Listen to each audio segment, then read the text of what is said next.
Amateur Traveler is in its 20th year now, but can you imagine if I had people on the show who had never been to the destination but had just read about it or seen a movie about it? That wouldn't make any sense at all, and you wouldn't listen. We all know how important it is to receive advice from people who know a destination to get the most authentic local experience. And a great option for experiencing this is Explore Worldwide and their authentic small group adventures, led by local tour leaders, perfect for solo travelers who want to meet like minded people with a desire for adventure. I'm often an independent traveler, but two of my last three trips were with small group tours because they organize everything and it's a lot easier. If you want to recreate the tour I did to Malta, they have a Malta and Gozo Discovery Tour. I'm intrigued by one of their tours called A Taste of Sicily. The company again is Explore Worldwide, and visit exploreworldwide.com to learn more. And thanks to Explore Worldwide for sponsoring this episode of Amateur Traveler. Hey, this is Chris. I'm traveling this week, and so there won't be a new episode of Amateur Traveler, but I would like to bring you one of these episodes from our archives, which I think you will enjoy. I got my bags packed on a roll. I'm heading out there, and I'm ready to go. Looking real good in my passport photo. Amateur Traveler, episode 480. Today, the Amateur Traveler looks at the best of the best, the greatest of the greatest, the National Park Hall of Fame in the United States, as we look at all the U.S. UNESCO World Heritage Sites. I know that I should be heading home, but maybe not today. Welcome to the Amateur Traveler. I'm your host, Chris Christensen. Let's talk about U.S. UNESCO World Heritage Sites. I'd like to welcome back to the show Gary Arndt from everything-everywhere.com and now from the new podcast, The Global Travel Conspiracy. Gary, welcome back to the show. Thank you. This is almost my second home. and I have been on Gary's show too. If you're interested, he's in episode 4 or 5 so far. So just getting just started. had an episode 6 come out last week. Well, then I'm apparently behind. What have you come to talk to us about today? We are going to talk about the UNESCO World Heritage Sites in the United States of America. Now, I think we talk about UNESCO quite a lot on the show, but this seems like a really good opportunity to say, what is a UNESCO World Heritage Site? The way I normally describe it to people is that it's like the Hall of Fame of national parks. Okay. Or of historical places. Like it's the best of the best. And so there was a World Heritage Convention which was signed in the 1970s. And even though the word UNESCO manages it, technically it is not UNESCO that runs it. It's a separate convention. It's a separate treaty. There are members of UNESCO which are not signatories to the convention, and there are signatories of the convention which are not members of UNESCO. So it is a separate thing. And once a year, they get together and they add new sites to the list. And countries have to make proposals. And it's a rather involved process. It can take many years, and that's kind of how it works. And then once things are on the list, they tend to stay on the list unless they get destroyed or don't meet certain standards. There are only 2 which have ever been taken off the list. One is the Elbe River in Dresden, which was taken off the list for an absolutely ridiculous reason of building a bridge, which had been planned for 80 years. And the other was for a very good reason, which was an oryx sanctuary in Oman, which was taken out because 90% of the oryxes were killed because they found oil. So, and you said UNESCO. UN stands for United Nations there, and the ESCO, I actually don't even remember what that stands for. It's Education and Scientific Organization, I think. Excellent. And how many UNESCO World Heritage Sites are there as of this moment in the U.S.? Because this number changes every year. Right. So we are recording this in August 2015, and as of now, there are 23. Okay. And in the U.S., are they mostly or all natural sites, or does it also include some historic sites? Slightly more than half are natural. Okay. What you see in the United States, Canada, Australia, other quote-unquote newer countries is a higher percentage of natural sites. I want to say that, so a site can either be cultural, natural, or mixed, meaning that there's both cultural and natural elements. And in the United States right now, we have 12 natural sites, 11 cultural sites, and one mixed site. Excellent. And what order should we tackle these? Well, first, of the current sites in the United States, of the 23, I've been to 22 of them. So we should probably talk about the one I haven't been to. And I may not get to. Yeah, and I had to check the pronunciation before the show started. Papahanauku'akea, which is basically the outer Hawaiian Islands. So we tend to think of Hawaii as being 8 main islands, but in reality, Hawaii is a really big state, and it actually goes out really far. But those islands are uninhabited. They have never been inhabited, even by the ancient Hawaiians. And it is the largest marine sanctuary in the world right now. And that was declared a UNESCO World Heritage Site. And there's only one bit of land that you can actually visit, and that's Midway Island. Unfortunately, the Fish and Wildlife Service, who now controls Midway Island, hasn't allowed any visitors to the island in, I think, 4 years. So every couple months, I am searching the internet, trying to find out if there are tours going to Midway. I think the last chartered flight was maybe 2010 or 2011, but hasn't been anything yet. So that's the one I haven't been to. And I came out with a list a couple years ago of the hardest World Heritage Sites in the world to visit. And this is, I would say, among the top 10 hardest ones in the world. And the others are also just remote. Yeah, basically just remote islands that would take a very expensive special effort to get to. Excellent. Shall we go from west to east since we're out there pretty far west at this time? Sure. We can start furthest west, and that would be Volcanoes National Park in Hawaii. Oh, wonderful spot. Yeah. I first went there back in, was it 2006 as part of a geology field trip to Volcanoes National Park.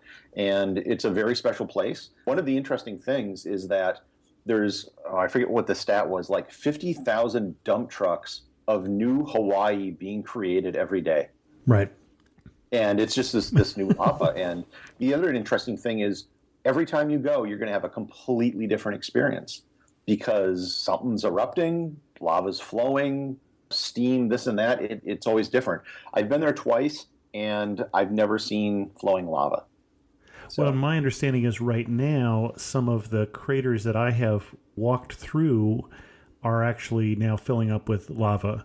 But we happened to be there one time when the Pu'u'o'o vent was active and had surface flow. So a lot of the lava flow in Hawaii is in lava tubes. So it's underneath because it crusts over as it reaches the air and cools. And we happened to be there where you could walk for an hour on the older lava flows out to where rangers were there trying to keep you from doing stupid things, which is apparently all too frequent. But we stood 3 feet away from flowing lava coming towards us. Of course, it flows very slowly. It would flow and then crust over, and then more lava would flow over. It was fascinating. It was just an amazing experience. But yeah, it's luck of the draw. Yeah, if you want to, here's a geology tip for everyone.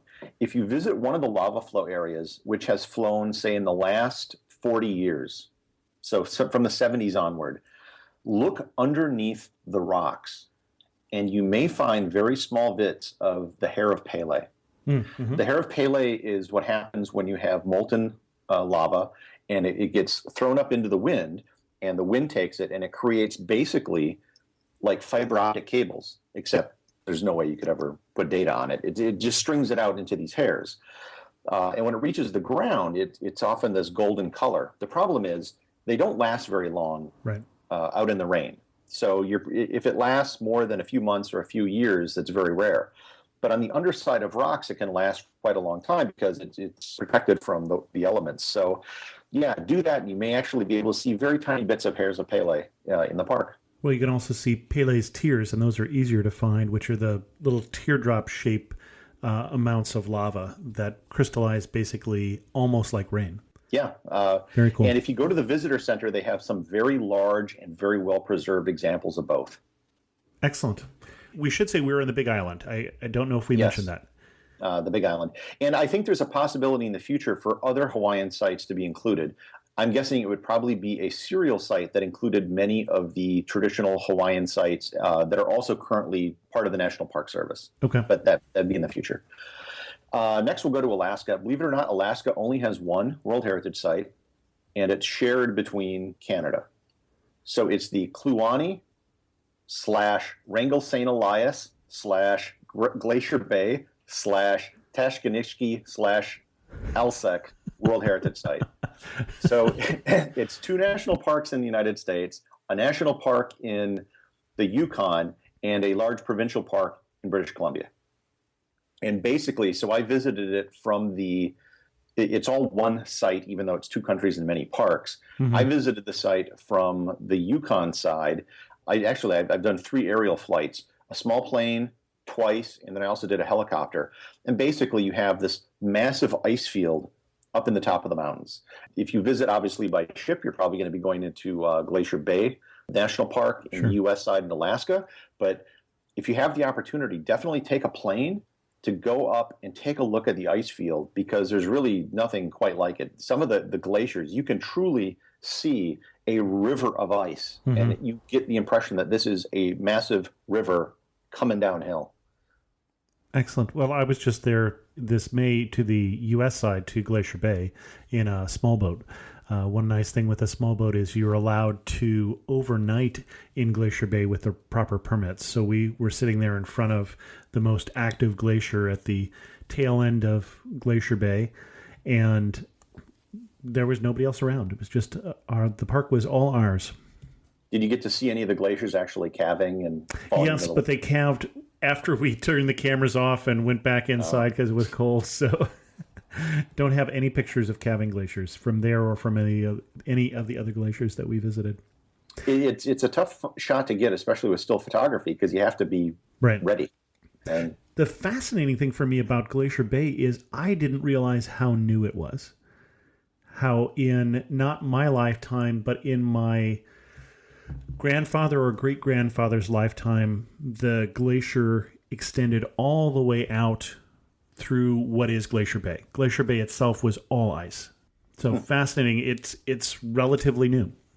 Okay, so let's move back down. Now we're into the continental United States. And the other one is the second, and there's only 2 shared sites with Canada. And this would be the Glacier / Waterton Waterton Glacier International Peace Park. Mm-hmm. So basically, Glacier National Park in Montana and Waterton Lakes National Park in Alberta are jointly a World Heritage Site. And I've been to both. Waterton is much smaller than Glacier, mm-hmm. but much more accessible.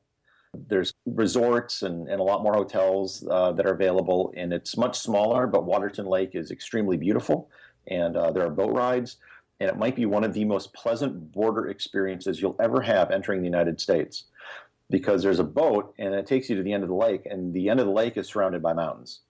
So there's just a guy in a little hut that says, "Welcome to America," because you can't really go anywhere else. You're just kind of surrounded by mountains.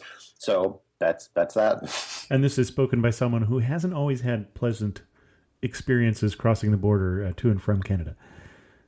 No, but usually my problems go the other way, into Canada, believe it or not. Mm-hmm. But yeah, if you're, a lot of people, they visit, even though we're talking about U.S. sites, if you're on the Alberta side of the border, a lot of people go up to Banff and Jasper, but taking the time to go down to Waterton, I think, is well worth it. And as we're recording this right now, I think there are still forest fires going on in Glacier National Park. Mm. So it'll be interesting to see what ends up happening with the park there, because I think was the Going to the Sun Drive. Going to the Sun Highway, yeah. Which cuts across the park is also just a beautiful drive, and one I would really love to do again. Yeah, absolutely. So next we'll go to Washington State, and we have Olympic National Park. Oh, okay.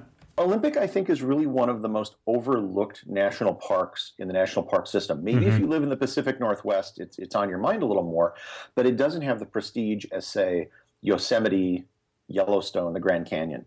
Right. But it's a pretty special place, and especially when you get on the western slope of the Olympic Mountains, it's really, really wet, and it is basically a temperate rainforest. Mm-hmm. And you get to some of the groves that have moss just covering everything, and it's a really special place. I've never quite seen anything else like it in the world. Excellent. And this is also where Forks is, the town of Forks, which is a real town in Washington, and home to all the vampires from the Twilight movies. Oh, okay. Having not read any of the books from the Twilight series. I did not know this. Yeah, I've watched seen any of some the of the movies. hotels there had vampire fans welcome. Okay. So we moved down the coast, and the next would be Redwoods National Park and Redwoods State Park In Northern California. in Northern California. Collectively, they are a World Heritage Site, even though one's run by the National Park Service and the other one's run by the state of California. Okay. I think the redwood trees are kind of obvious if you've never been there before. They're just absolutely amazing. And it's a different experience, I think, actually getting up to Redwood National Park than what you may have seeing some of the groves closer to San Francisco, like in Muir Woods. Yeah, Muir Woods is not my favorite. Really? I recommend people actually go up into some of the state parks in the Santa Cruz Mountains because they don't have the busloads of tourists. You can be nearly by yourself in great, wonderful groves of trees. So, Fair point. The one thing with this World Heritage Site is just that because the state parks are also included, I don't think there's a huge difference between the state park, the Redwood State Park and Redwood National Park, and they should certainly both be part of your visitation.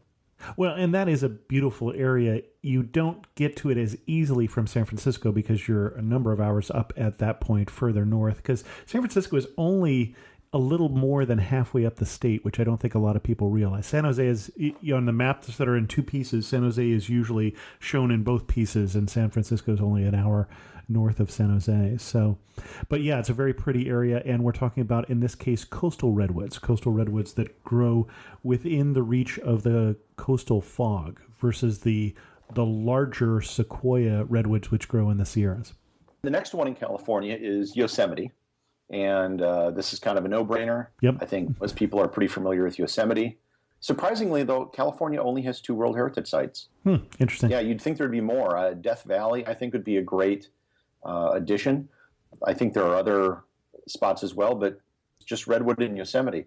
And my hint for going to Yosemite is always go at the beginning or middle of May.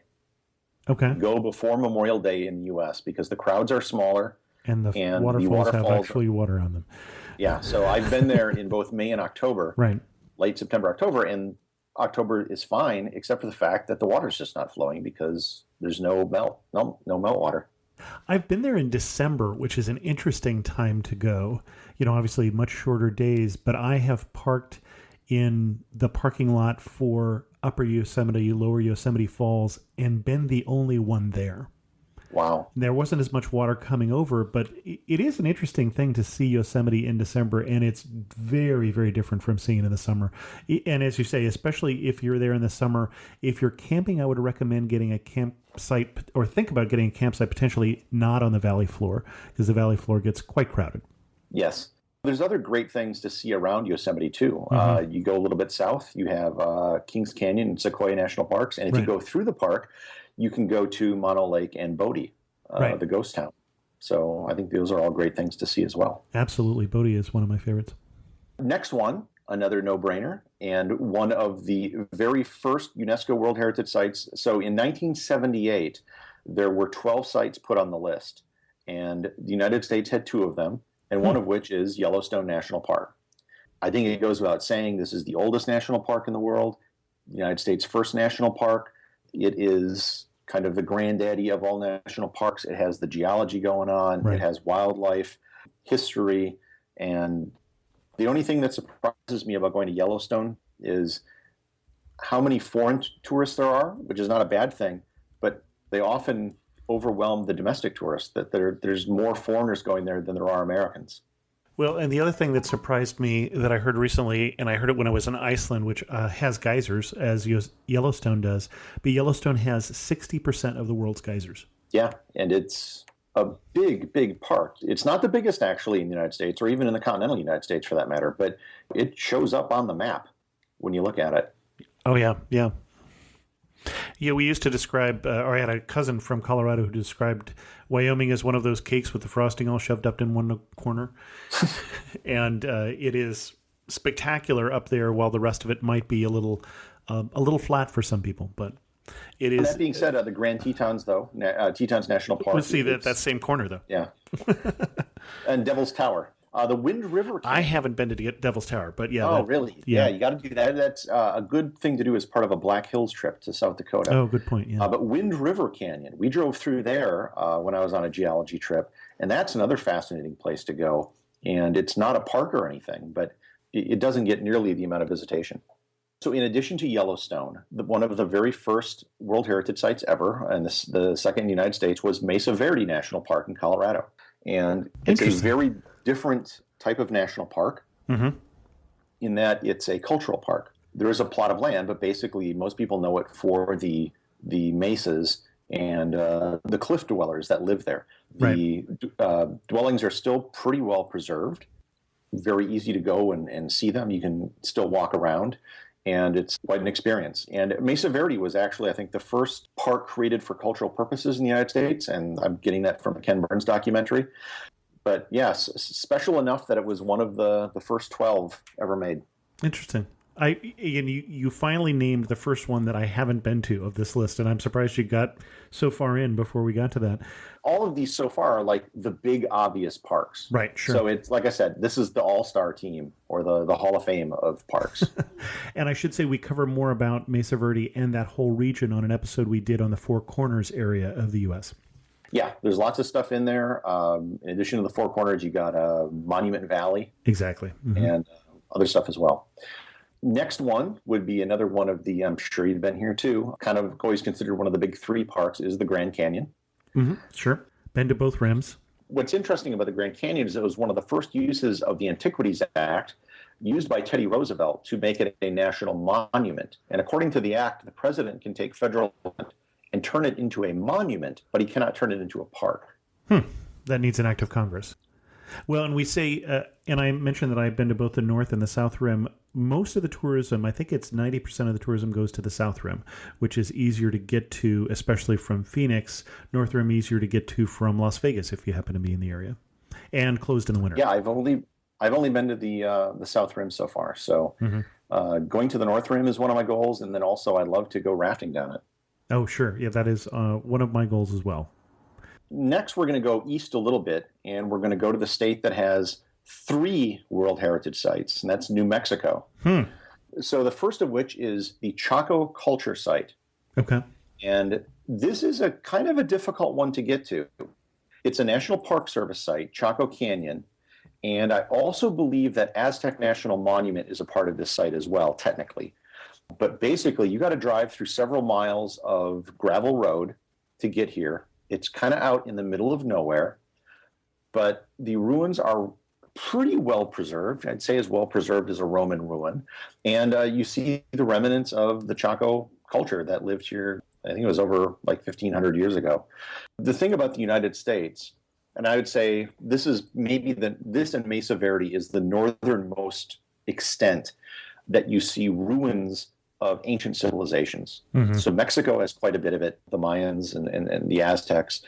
But as you go north, kind of beyond this area, the peoples were primarily nomadic and they didn't build a lot of permanent structures. So this is one of the few that you're going to see in the United States. And it does take a bit more effort than some of the other sites to get to. It's not a popular park compared to some of the others. I still felt it was well worth the time. And if you go, make sure it's not raining hard, because the road there will literally, there will be streams that fill up when it's raining hard and you can't get your car across. Okay. So just something to know. The next one in New Mexico is Taos Pueblo. And this is a very unique heritage site, not just for the United States, but for the whole world. That it's a living community.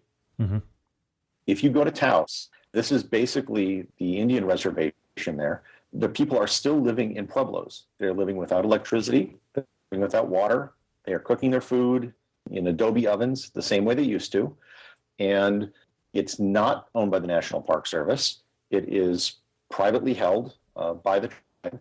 And it's not a ruin or a relic. It is a living community. And as I recall, the longest continually inhabited structure in North America, I think. I don't remember exactly what the region, certainly the U.S. Yeah, it could be all the Americas for all I know. Yeah. I mean, but it's very close to the town of Taos. So if you're in New Mexico, I mean, I literally was able to park my car, kind of just walk there. And like I said, from a World Heritage perspective, it's unique for the world. I can't think of many other things that are like Taos Pueblo. Yeah, I think you'd have to go to some of the monasteries in terms of continuously inhabited in Europe. Yeah, some like Mount Athos or something in Greece. Even then, you can only visit if you're a man. Right. But that's a whole other thing. The third one in New Mexico is Carlsbad Caverns. There are 3 national parks in the United States that are caves.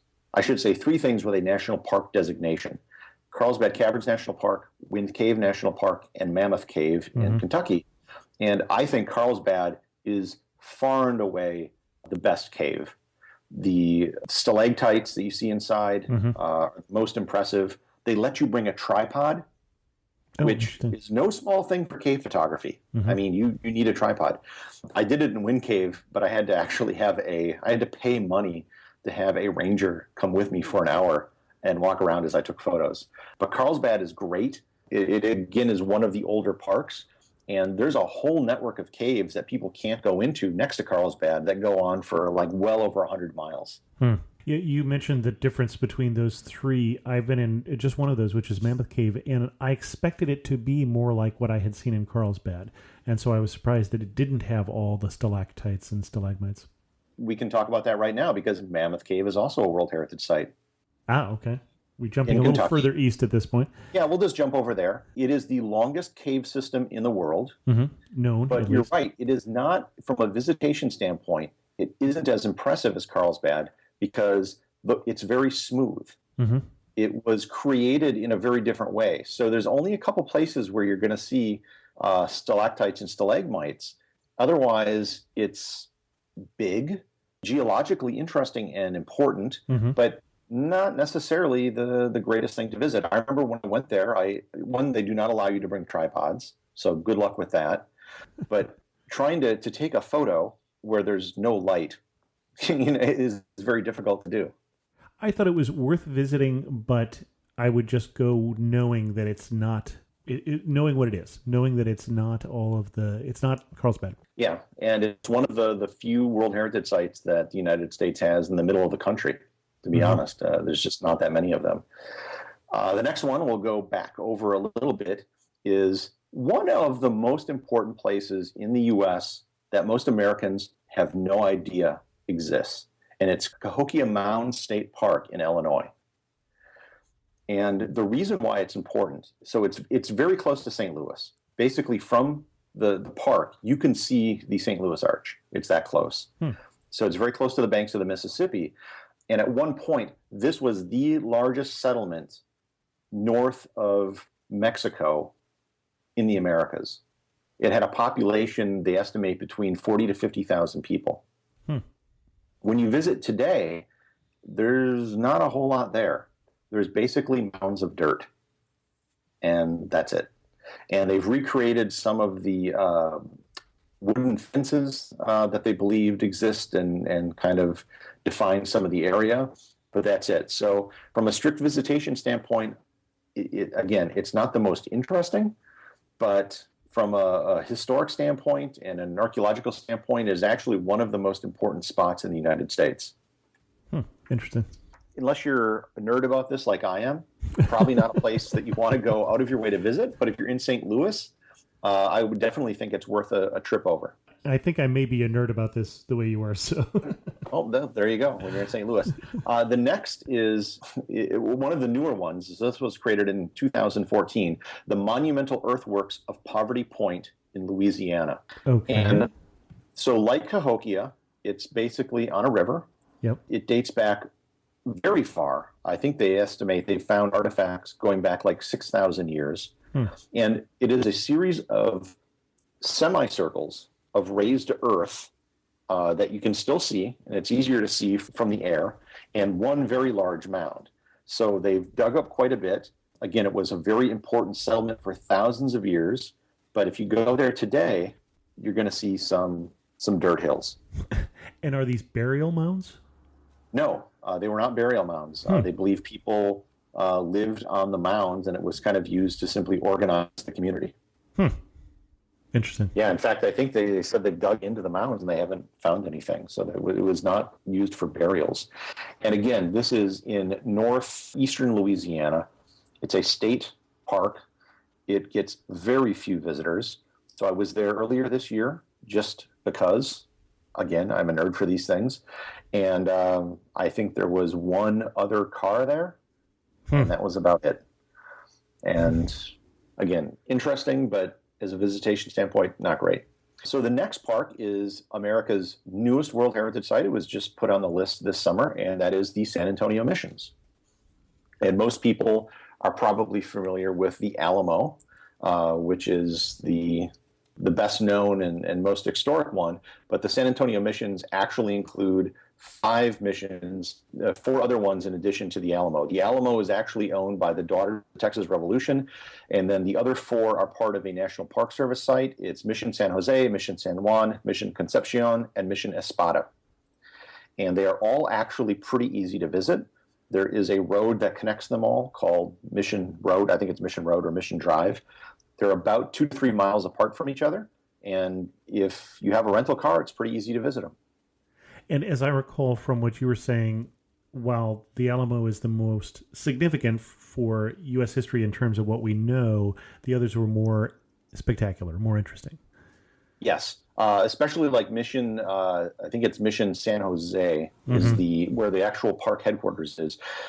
They still have the entire courtyard, the entire walls of the mission. It's all still there. The Alamo is literally in the middle of San Antonio. Right. It's right downtown. And so there's not a whole lot there anymore. You can't get a feel for the scope of the entire mission where you can for the other sites. So I don't say you shouldn't go to the Alamo. Sure, right. The Alamo is the largest tourist attraction in Texas. Among things we should not do in Texas is forget the Alamo. So no, or mess with Texas. Or mess with Texas. But right across the street, there's like 2 Ripley's Believe It or Not museums, a Guinness Book of World Record museum, like all of the most cliched tourist things in the world are at the Alamo. And I was working with the people in the San Antonio Tourism for my visit, and an interesting fact, one of the largest collectors of Texas memorabilia in the world is the musician Phil Collins. Huh. Weird, he's English, but Yeah. I guess Genesis was on tour once, and he had a day off in San Antonio, and he went to the Alamo and became a fan, and he just started collecting stuff. And so he recently donated his collection of Texas artifacts to the state of Texas, and it's going to be going on display near the Alamo along with some other things. So there you go. Okay, I would not have expected that. No. So now let's go east to the most popular national park in the United States, and can you guess which one it is? Smoky Mountain National Park. Yeah, Great Smoky Mountains National Park. Great in Smoky North Mountain. I Carolina. knew I was missing a word there. That was my problem. Yeah, in North Carolina and Tennessee. And the reason it's the most popular is because basically there's a parkway that goes through it. Right. So you get Right. a lot of people driving over the mountains that go through the park. But it is still a very significant national park. Arguably, I would say one of the top 3 national parks in the eastern United States, if not the most significant park. Top 3 in terms of Just in terms Gary of Arndt impressiveness. rating. Okay. Yeah, I would put it maybe with the Everglades and Okay. Acadia National Park in Maine. Okay, I would have guessed Acadia, but I didn't know what your third one was. Okay. There's like hot springs and other things like that, and Cuyahoga Valley that I've recently visited, and I think a lot of that was basically so they could have national parks in the east. Whereas the Great Smoky Mountains is like, oh, it's a park. Right. There's no doubt in your mind. But there's also a lot of interesting history in the park. So you can find homesteads and farms and churches and a lot of things dating back to and before the Civil War. So it's something else to pay attention to as well. And I was there. I have some great photos of the Great Smoky Mountains. And it's easy to see how it got its name because of the low-hanging clouds. Right. And I have some photos of that I really treasure. I saw it from the North Carolina side. And we can go down and talk about the next one, Florida's World Heritage, which is the Everglades. Not a swamp, as people think. It is actually a river, an extremely slow-moving river. I did not know that. No, it's a slow-moving river. And if you look at, say, Google Earth, and you look at the city of Miami, it ends really, there's a sharp line where there is city and then there is no city, and it's the Everglades. It is the only World Heritage Site in America which is listed as endangered because of the urban encroachment and a lot of other issues. Nothing else quite like it. If you visit Miami, very, very easy to visit the Everglades, as Miami borders the Everglades. One of two national parks that it borders. And you can do fan boat trips, and you will see alligators. If you stop at like one of the visitor centers for the national park, it is very easy to see alligators, small alligators, on the sidewalk or sitting next to it. So Okay. it's a very fun place to visit and a very unique place to visit, which I think is the reason it was declared a World Heritage Site, because I've been to a lot of parks around the world and I've never seen anything quite like the Everglades. We've done a whole show on the Everglades in the area, by the way. If you go back in the archives, did you get out on one of the boats into the Everglades, or just see it from land? Okay, excellent. Yeah, I definitely, I would highly recommend doing a fan boat tour, and bring your camera with you. Bring a nice lens, because you'll probably see a lot of interesting birds, as well as alligators and things like that. Excellent. All right, let's go down to Puerto Rico. And this is the one that's in a U.S. territory, and this is basically Old San Juan. So the San Juan National Historic Site in Puerto Rico. A lot of people, if you ask them what is the oldest city in the United States, a lot of them will say St. Augustine, Florida. Sure. But technically, I would say that. Yep. It's San Juan. Okay. San Juan is actually, I think, the second oldest city in the Western Hemisphere, after Santo Domingo in the Dominican Republic.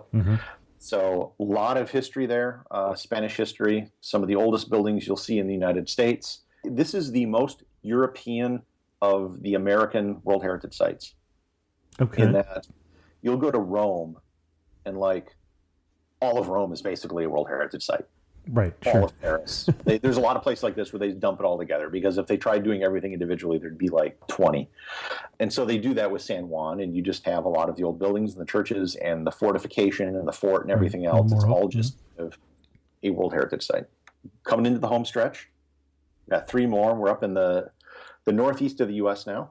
And Monticello and the University of Virginia in Charlottesville is a World Heritage Site. Seems like an interesting choice. I think it has more to do with architecture. Okay.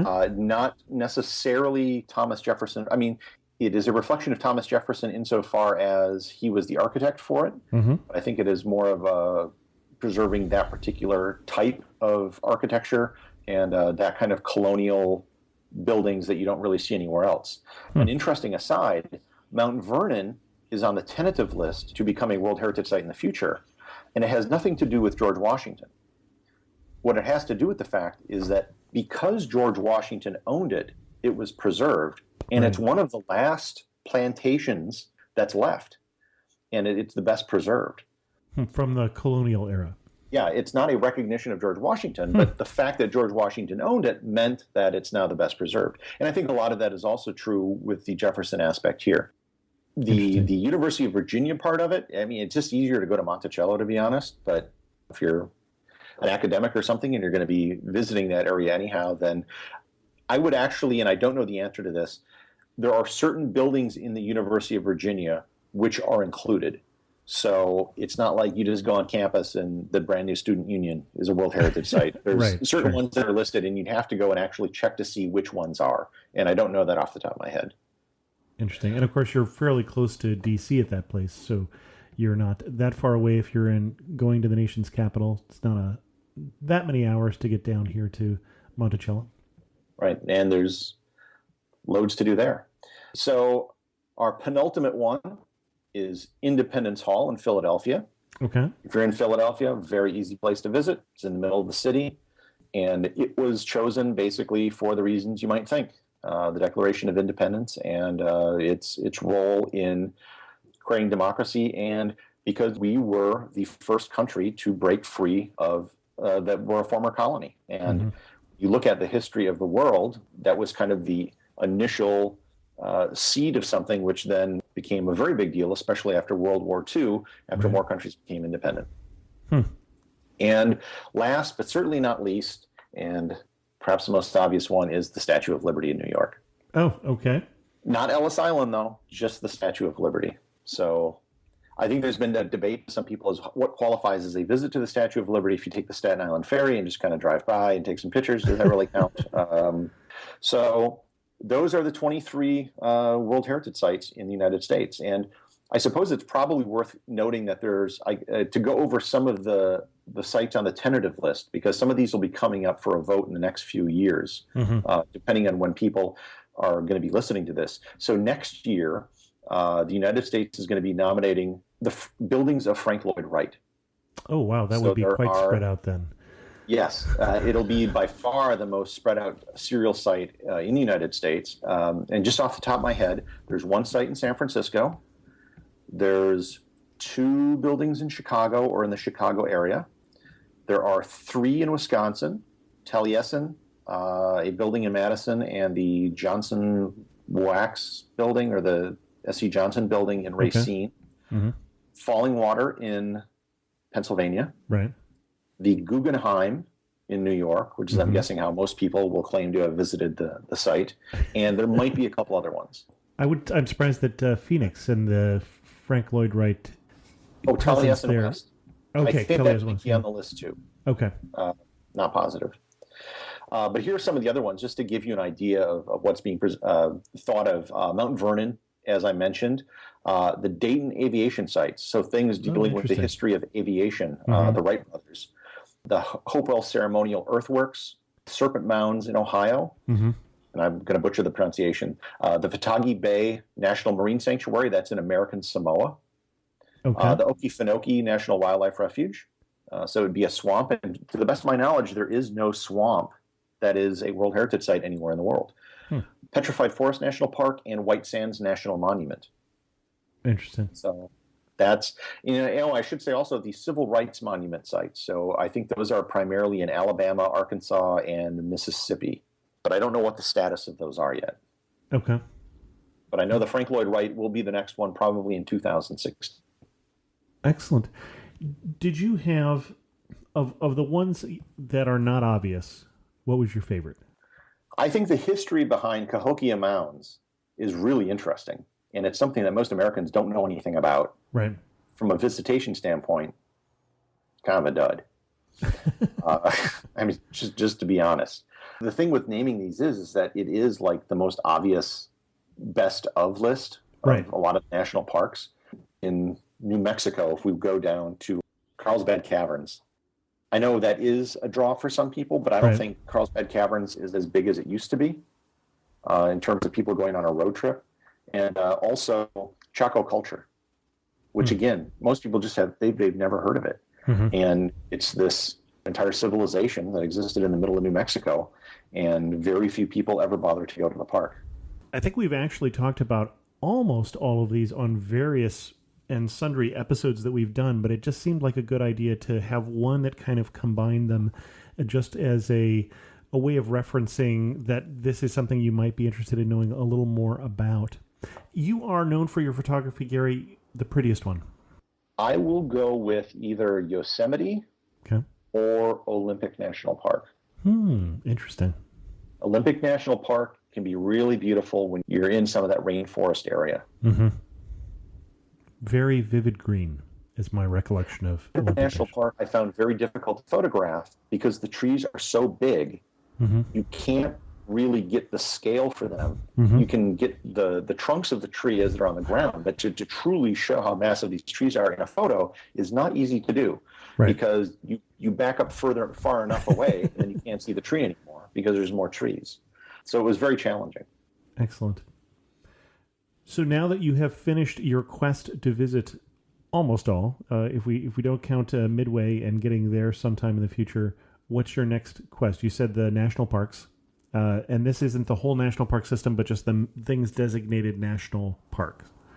Right. So there are 104 sites between the United States and Canada with a national park designation. And so as I'm talking to you, I'm in New Brunswick, and I just visited 2 sites in New Brunswick and 1 in PEI, and I'll be going up to Northern Labrador. And that will be my 52nd one, so I'll be exactly halfway through the quest to visit all the national parks. Excellent. Well, Gary, where can people, I'm going to say read more about your travels, but also see some of your wonderful pictures of these places? If you go to everything-everywhere.com, you will find all of my stuff as well as links to all the social media. So I have a very active Instagram account. And like you mentioned at the start of the show, I have a brand new podcast called The Global Travel Conspiracy. And there's this little thing I occasionally do called This Week in Travel with a couple other I've heard people. of that. Yeah. And you can also listen to us there too. Yeah, I don't want you to be confused by the title. It's not Every Week in Travel, as we talked about on the show. It is simply This Week in Travel whenever we finally get the band together and get a chance to record it. Probably every 2 or 3 weeks, I would say, is more reality.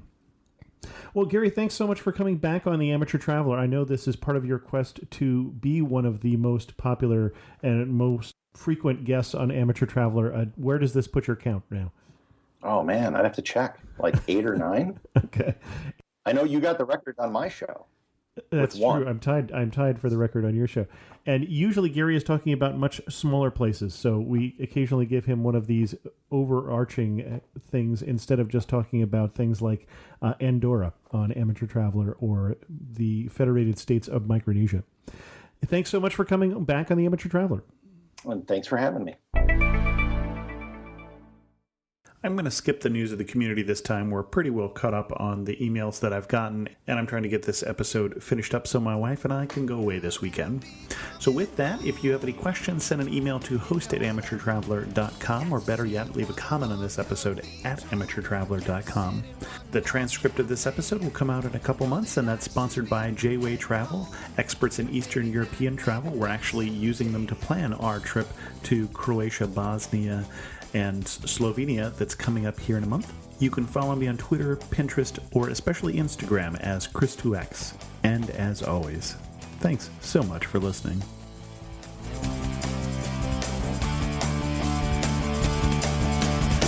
I got to see one more cathedral. I got to sit in one more cafe.